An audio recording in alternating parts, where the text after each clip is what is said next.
whatever it takes on a different meaning when it isn't a bailout. This is to combat a pandemic. We shut off the main circuitry for most businesses. Do you think that the central bankers and governments of the world, A, are doing enough, and B, does whatever it takes include all the different fringe areas that we know were overly speculative, like some of the junk bonds and the triple Bs? It's a pleasure to be with you, Rick. I have to say that we are experiencing the worst crisis since World War II without any I would say, other qualification.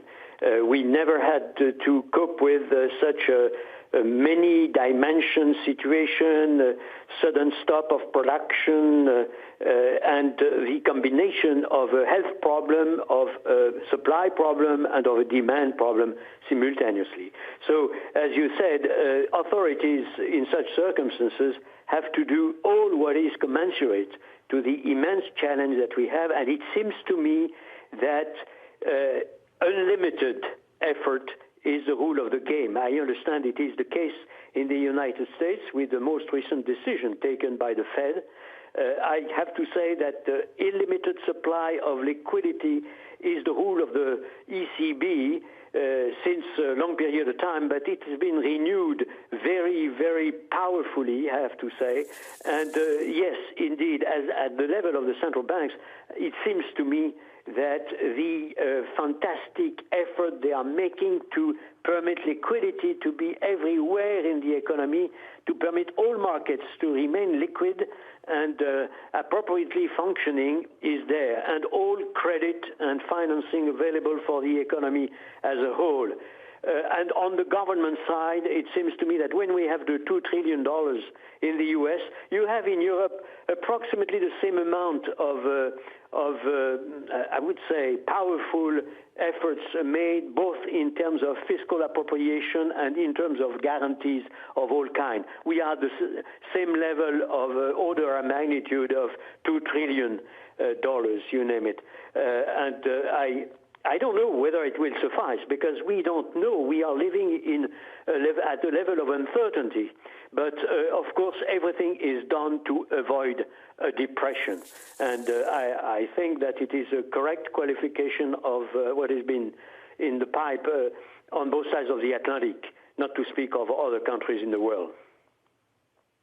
Now, Mr. Trichet, when it comes to dollar funding, this has been a huge issue. And many of us have been talking about it long before any crisis. Emerging markets really wanted to put their best face forward. Many analysts throughout the globe pushed that sector, saying that their numbers had more room to travel, where many other markets like the U.S. had already been overly priced. So here we see this dollar funding issue, and it really is a problem, especially when you look at commodity prices and the disinflationary spiral many are working on preventing. So my question to you is simple. Are central banks doing enough? Do we need to actually see a dollar intervention at this point? Because a strong dollar just hurts and once again creates a negative spiral that we are already trapped inside of.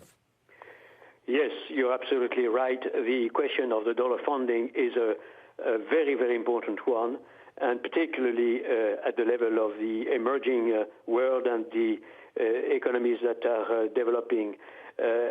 All that being said, it seems to me that I expect the central banks discussing in Basel at the level of the global economy meeting in Basel to see exactly what could be done to enlarge the swap network in order for the dollar funding to be as available as possible.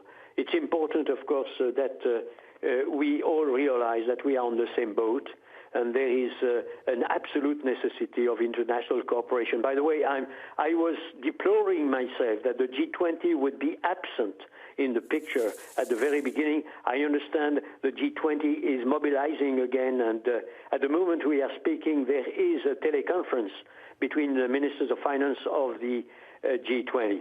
But again, back to the dollar funding, it's a very, very important issue, and I expect that appropriate cooperation. And in the last time, the Fed had been extraordinarily cooperating. In the present situation, again, they have reactivated the swap agreement, which permits the dollar to be present in major markets. The problem is that it has to be present at the global level.